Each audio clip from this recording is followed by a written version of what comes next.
Dash, and the analysts for the MSI Cooldown. Thank you very much, gentlemen. Welcome to MSI Cooldown, where we look back at our first day here in the play-in knockout stage. I'm Dash, joined by Frosk and Mark Z. How you two doing after a solidly long day here of 2 best-of-5s? It wasn't that long. I think the wild card TL helped us out there. Regions kind of got a little bit taken care of. Yeah, I mean, we were expecting double 3-0s. So the fact that this most recent series even went to 4 games was a bit of a surprise, and it was nice to see Vega kind of come out with that initial punch in game 1. But we were having this conversation, and I was kind of checking online, and it seemed to be the same thing for the community. Like, that 3-1 looked more convincing than the 3-0 from TL. Because I felt like when Flash Wolves did find their ground, when they were ahead, that they were absolutely just slapping Vega around. Yeah, I mean, like, okay, you lost game 1 to a Vayne mid with a Karthus that was kind of getting flexed around, all this weird stuff. Like, okay, you lose a game to that, and it still took a long time, and the enemy team got all the objectives, and you were still putting up a good fight, and then you steamroll them the next 3 games, and it's like, well, who cared what happened in game 1? That was an anomaly. Yeah, in particular, that 3rd game of the series was an absolute smashing. This time around, as Spawn mentioned, there were maybe a couple opportunities for Vega, with the Rift Herald and whatnot, but ultimately, they weren't able to realize any of those advantages within the game, and it was another solid one for Flash Wolves. And now it's just the measuring stick, just because Vega fell down here, they get another opportunity against the VCS. So I'm curious, like VCS and LMS play a very similar high tempo, very skirmish, fight heavy style. So Vega theoretically got a really good feel for like kind of the tempo of the series tomorrow. Yeah, I mean, in general, though, we got to talk about Flash Wolves in the context of moving on, right? They are a very explosive team, I think, as we have seen here. But in particular, I want to talk about Betty in the bot lane, because there was a lot of focus around the bot lane for this squad and him as a carry. We were saying Gadget was a player to watch, and he was a reason to watch the series because Betty destroyed him. Yes. And it was one of those things that, like, once the pick started stabilizing the bot lane, Betty really took over. His Ezreal was phenomenal. Was one of the main reasons that game 1 was even close, despite losing on it. Game 2 goes back to it, crushes on it, and then kind of just keeps running away from the series from there. Other people did step up at different times, but a lot of this did feel like it was keyed off of Betty. Yeah, low econ ADC. Normally you don't see Betty as dominant in the lane phase, at least not domestically. Yeah, he can pull it out if he has a good matchup, but I think this was really just muscling and flexing on an opponent that wasn't ready, because usually it's just in these 5v5s, these 3v3s that Betty really starts to shine. Right. And I think coupled with Betty's individual performance, of course, you have to look at his lane partner in Xiaoxi. Yes, in part the shot caller, main shot caller for the team, but just looking at the champion picks, almost all of them in service of helping Betty specifically either get ahead in the lane or provide him with an immense amount of protection for the team fights. Yeah, I mean, especially this 3rd game. The Nautilus pick was absolutely disgusting, getting tons of kills in lane and then 1v2ing after that. Yeah, Betty was on Kai'Sa, and that's great, but it was really the Xiaoxi show for game 3. And if you turn off the nameplates, that guy looks like Sword Art. These are very common picks or a very common playstyle that Sword Art would also bring back to the Flash Wolves. So yeah, the golden era has come and gone, but you can still see some of the fingerprints left over of such like a historic organization on what is such a young roster. When Hanabi and Betty went to the Flash Wolves to MSI, they were rookies. And I think, go ahead. I was gonna say, the funny thing was, after having such a great performance in games 1 through 3, it felt like Vega was like, we're gonna start killing Betty in game 4. And they ended up killing him 5 times, I believe it was. Right. But, usually they were losing the rest of the game as a result. So Betty felt like he kind of tilted them off the rift. Yeah, very much so. And while Betty definitely stepped up here today, if we're going to talk about any concern, any small point of concern personnel-wise for Flash Wolves, I think we would point our fingers towards Boogie.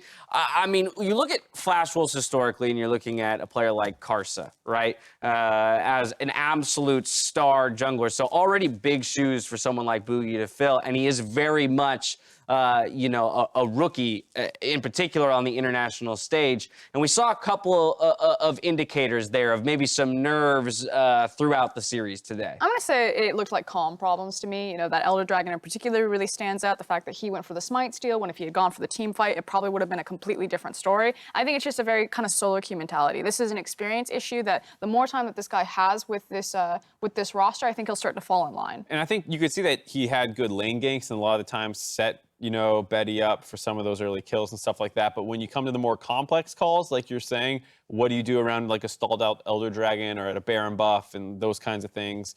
it does feel like that's where he struggles. Even I think it was like the last game he lost to Baron randomly. You know, like those are the kinds of things that as you move into the closer series coming up in the group stage, you need a very confident jungler because he's going to go up against so many who are used to being in those situations that he does have a little bit of leveling up to go. Right, and to be fair, you don't run into those situations nearly as often as you practice a lane gank, right? You just simply don't get to a 41-minute Elder Drake that often on the competitive level, and in particular on the international stage. That said, what is your guys' feelings around Flash Wolves as a whole moving towards the group stage? How they might perform or maybe stack up against some of the teams awaiting them? I think that they look pretty good for a best-of-1 format where they do have that kind of explosive ability to end a game against teams that, you know, maybe they're better than you in a best-of-5, but if you get that kind of 2 to 3K gold lead, you can end that game very quickly. That's what you want to see in a best-of-1 format. It is a little concerning how much of their advantages, well, I shouldn't say concerning, but a question mark still about how many of these advantages they can get because there was so much like, oh, 2v2 kills, and you just slam your opponent. Like, is that going to work versus Doublelift and Core JJ and, you know, Perks and all the other people that you're going to be going up against in the bot lane? You know, it's one of those things where you're saying, yeah, you dominated your opponent today, but you probably won't be dominating the upcoming games. So how are you going to get those 2K advantages to close the games? In the same way that it's like really hard to draw a lot of concrete ideas from the TL series, I think the same thing should be said about the Flash Wolves. Yeah, it's impressive. Yeah, you can feel good about the momentum. Maybe fans like get on their side. But ultimately, because of the caliber of opponent, you're not going to get those types of leads. It's not like Flash Wolves are going to come into IG and just blast them in the lane phase and be able to close out. And so unfortunately, we haven't seen on an international stage with this iteration of Flash Wolves, how do they play from behind? How do they play from even footing? Because if it's the same play style of, hey guys, let's try to skirmish and see what happens, you're doing that into a tournament with so much better, stronger, more experienced teams at exactly that play style. And I think it was interesting when you said, you know, Betty was a larger carry in this series than he sometimes is and got more resources than he typically does. Maybe that was just them kind of keying into what was working this series and just being like, all right, Betty's carrying, let's just put more eggs in his basket. But I want to see more out of Hanabi and how he interacts with the team, whereas for a lot of this series, he was kind of on an island and doing very well. But can he go up and they fight more of these 2v2s in the top lane? That does feel like we're in the meta for. Going to take a moment to hear from the team themselves. For more on how Flash Wolves won the series, let's check in with Riv and their jungler. Thank you very much. I am joined by Boogie, Flash, start over. Yep. Thank you very much. I am joined by Flash Wolves, Boogie, and G-Sun for translating. Thank you so much for joining us. Flash Wolves taking down Vega Squadron 3-1. Boogie, my first question for you. Games 1 and 2 seemed quite difficult, but games 3 and 4 were absolutely amazing. What kicked in for the team? 우선 승리 정말 축하드리고요. 사실 1경기, 2경기는 조금 힘들어 보였는데 3, 4경기는 굉장히 압도적으로 승리하셨어요. 어떤 변화가 왔을까요? 첫 게임은 제가 첫 국제대회다 보니까 너무 떨려서 손이 너무 떨려서 좀 힘들어했고 첫판 끝나니까 긴장 풀려서 그다음부터는 우리가 하는 플레이 했던 플레이 원하는 대로 했던 것 같아요. So this is my first experience at international stage. So I was really nervous. My hands were shaking, but I got used to the stage on game 2, so I was able to pull some of the plays that I used to play in LMS. And it kind of goes into my second question. You joined Flash Wolves at the beginning of this season. As a jungler, what do you bring to this historic and storied team of Flash Wolves? 네, 이제 그러면 올해 이제 플래시 로브즈에 조인하셨는데 그러면 좀 역사가 깊고 이런 강팀에 조인하면서 정글러로서 어떤 플레이를 보여주고 계신가요? 일단 우리 팀원이 너무 잘해서 일단 받쳐주는 걸로 일단 연습을 하고 있어요. I mean, all my teammates are such a great players. I'm just supporting them. That's very nice to say. And I have to ask you, now you have SKT, IG, G2, and Team Liquid coming up. Who are you most excited to play against? 네, 이제 그룹 스테이지 가면 SKT, IG, G2, 팀 리퀴드를 만날 수 있는데 가장 기대되는 팀이 어딘가요? SKT인 것 같아요. 일단 롤드컵보다 우승이 힘든다는 LCK에서 우승하고 올라와서 제일 기대가 돼요. 얼마나 잘할지. So obviously SK Telecom because he heard that winning LCK is even tougher than winning Worlds, so he's really looking forward to it. Well, the play looks on point. Flash Wolves are looking awesome. Boogie, thank you very much. G-Sun, thank you for translating. And we're going to throw back to the State Farm analyst desk. Thank you very much, Riv. Looking ahead to that SKT matchup. But in in a broader sense, the caliber of opponent that awaits these teams in the group stage when you talk about IG defending world champions, SKT, and the likes of G2. I mean, those are some scary opponents. I mean, personally, MSI is my favorite tournament because it's the Champions Tournament. We cut away the fat. It's just the lean competition. There's no third place that's boosting in. But we need C9. We're North America. Yeah, They never win the title, but they do well at Worlds and International, so we need Worlds. Yeah, well, we'll see how the new revamped Team Liquid does in the group stages, but if it doesn't go well, there'll be people calling for C9 instead. Earlier today, we saw those LCS champions Team Liquid sweep PVB to secure a spot in the group stage. A good start to their MSI run. Yeah, but we were talking earlier about how good it looked compared to the two different series. And this one was actually a closer series. If you only watched the previous one, you would not know that Feng Vu actually hung in there very closely. The fights were back and forth throughout the first 15, 20 minutes of the game, and then Team Liquid's superior mid-game team fighting would very quickly close the game out. But for those first 15 minutes, it was really scrappy like this, where it's just back and forth fights, and you're not quite sure who's coming out ahead. And, it was pretty standard drafts, not at all like the crazy stuff we were seeing. And I don't want to take anything away from Feng Vu Buffaloes because I did like some of the looks that they gave today. Again, in some of those instances in these fights, it looked good for a second. But I also want the community to kind of like gut check themselves. Like take a step back and say, yeah, Flash Wolves, they look explosive, they look hot. It looks like they're just smashing their opponent. They're clearly better. Team Liquid aren't that type of team. That's not their play style. Any victory that they have isn't going to look like that. So was this game controlled? Did they play around their correct windows and their power spikes and the win conditions? And for me, most of the time, yeah, I think they're a low variance type of team. They try to go for the safer play. It's gonna be a bit slower. And I think that came out of this series, so I'm not feeling so bad about Liquid. All right, a North American fan who has watched them all season is used to seeing these kinds of wins, where it's a little scrappy earlier for Team Liquid, maybe they fall 1 or 2K goal behind, and then they crush you. Right. And so, it was very in line with that.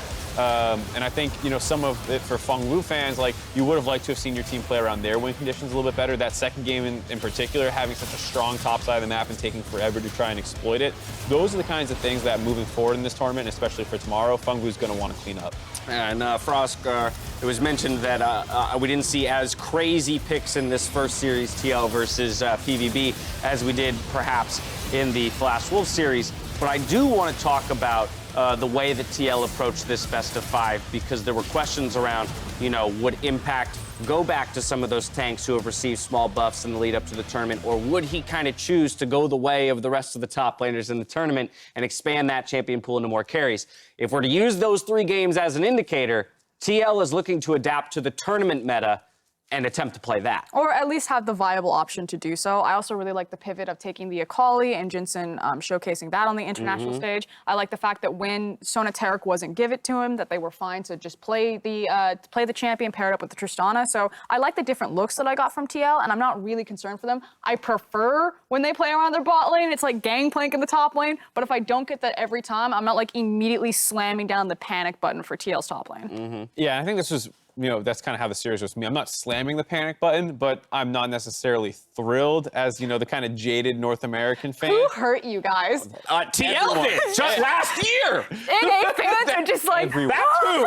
I'll tell you who. Unless you guys 20-minute perfect game, they're just no sweat. You're it's doomed. They can't hurt us anymore if we downplay all of the expectations. Frost had a great point at the top of the day about how much teams struggled in play-ins at Worlds, G2 and C9, and then made semifinals of Worlds. And so it's not super indicative, but it's just not I feel great. I'll do you one even better. I actually think it makes the team stronger because, okay, there's a bit abstract. A little bit of struggle. Yeah, let's go. No. Iron sharpens iron. Stay with me, because the Okay. thing is I think a huge problem is caliber of competition around you. And the reality is that Korea can scrim China, China can scrim Korea. NA and EU, we don't have that advantage. You're basically sitting there on an island, you go off to international competition. The level up that you see from Western teams when they attend a tournament like Worlds that is so long because they get access to the boot camp, because they get access to those scrims, and how quickly they develop is massive. A team that goes into play-ins has much longer to do so. Now, will it count for MSI because it's a shorter tournament?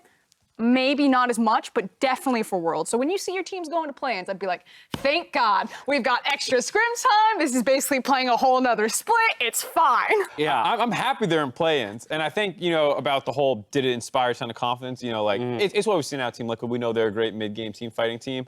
never really that lane focused. But I think the concerning part is not necessarily what we've learned this series, but like heading into the best of ones, which often get very crazy. Group stages of international competition, it's almost always the most exciting part because there's tons of upsets and things that happen. And they don't seem like a team that is going to do as well in a format like that. They're always a little bit more of that best of 5 team, and they play pretty standard to make smart adaptations, but they rarely surprise you with a draft pick. Right. And so in a best of 1 series, you know, that is something that you would be a little concerned about. Isn't you guys' region best of 1?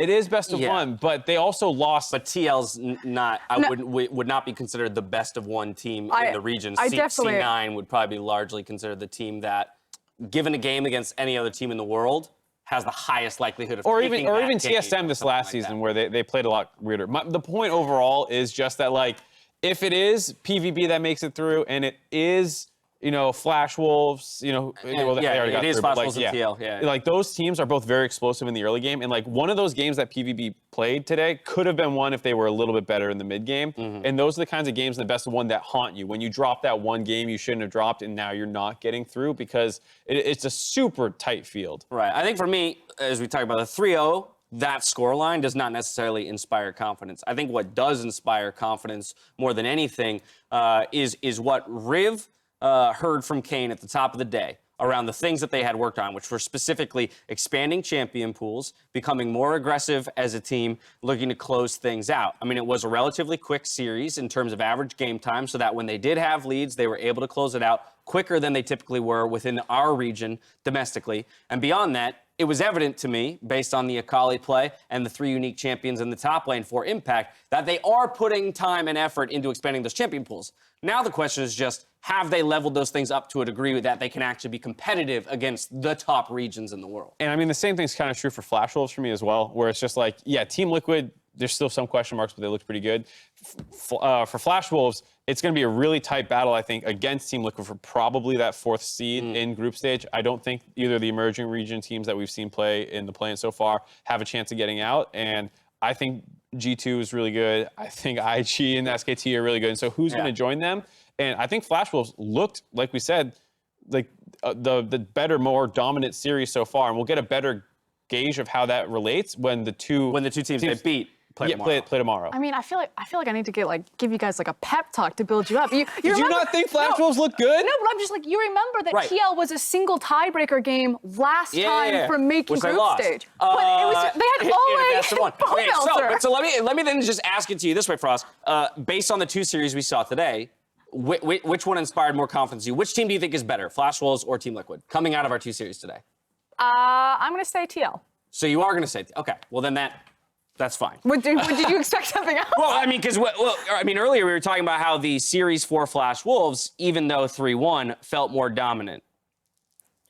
Yes, but I think the caliber of competition was very different, and it was a bad stylistic matchup. Now, fair enough. The thing is specifically, it's looking at, like, again, recognizing your power windows. I saw the same exact thing from Flash Wolves every single time, and I feel like I saw the best version of Flash Wolves. Yeah, maybe they can play around Hanabi a bit more, but you basically got what you thought you were going to get. Betty's popping off, Hanabi's playing a carry, and then there seems to be communication issues around the jungle. TL, I don't think I saw the best version of them, and what I did see, I was like, that's not bad. This is probably what I expected, but I think there's a higher ceiling here, which is why I lean towards them. All right, fair. I mean, fair enough. Yeah, player skill for Team Liquid, I think, is definitely in their favor. I think you can have some concerns about how does it work in a best of 1, but you know they look like the better team. Flash Wolves, I still think I really liked what I saw just in terms of decisiveness and being able to close out those kinds of games that are super important in a best of 1. Right, and of course we could get into the weeds about how they match up against each individual team awaiting them in the group stages. We won't do That's a show for another time. Exactly. So after today's results, Team Liquid and Flash Wolves will be advancing to the group stage, joining Invictus Gaming, SKT,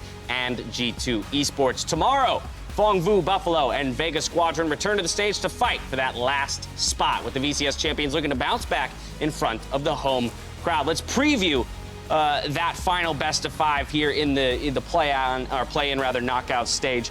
as both teams suffered a loss, one of them will get to go through and challenge as an emerging region against the other 5. I think we kind of got the light preview of it today because, again, LMS and VCS share a very similar playstyle between Flash Wolves and Fangwu Buffalo, and you saw that Vega Squadron really did get caught off guard when things were going fast. That said, Null had a really poor series, in my opinion, today, made a lot of crucial mistakes, so No Man's is definitely a guy that can punish that, and I kind of think that, you know, Vega, maybe their time is out. Maybe they've shown all of their tricks, and if VCS is paying attention, like, probably should ban that Karthus, and you just watch that team roll over. Yeah, I think we were seeing what else would come out of that bag of tricks, and nothing else really came out of it. And I think Big Koro has actually been having a pretty good tournament with Pallet, and so when you saw the bot lane of Gadget just getting destroyed over and over and over again, it kind of raises a concern where this seems to be one of the strong points for Fangwu that they're going to have to overtake in the series. Yeah. And they're going to have to do it with cheesier picks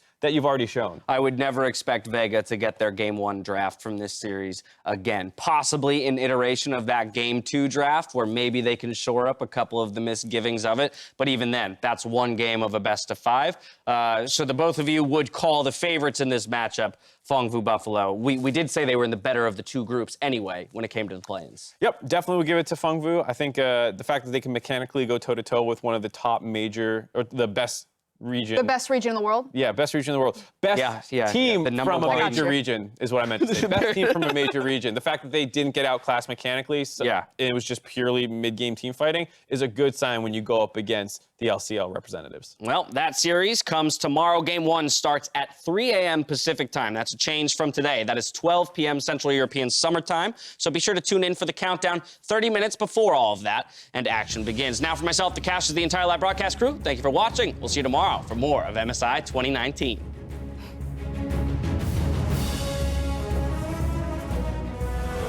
A lot of these international events do come down to, do you rise to the occasion or do you kind of crumble under that pressure? Ladies and gentlemen, here we are, the first best of 5 of the day. Team Liquid versus Fangwu Buffalo. Winner of this series will advance to the MSI main stage. Jensen unable to connect on the ult, Null still alive. Double kill coming in for Big Koro. He's popping up the back line, that's gonna be a triple. He's looking for a little bit more, but Big Koro will go down. Jensen finding the kill. Null, though, on cleanup duty. Core JJ, the last man standing, the ace for Fangwu Buffalo. The stun comes in, the stolen Sejuani, all turning the fight. The double for Big Koro, now wants to continue, but Impact does so much damage on the front line. The taunt comes out to save the day, but it is not enough. The shutdown coming through. Double it, looking to clean up. Oh, make some time. Yeah, go left. Oh, nice there. Oh, just nice. Going mid.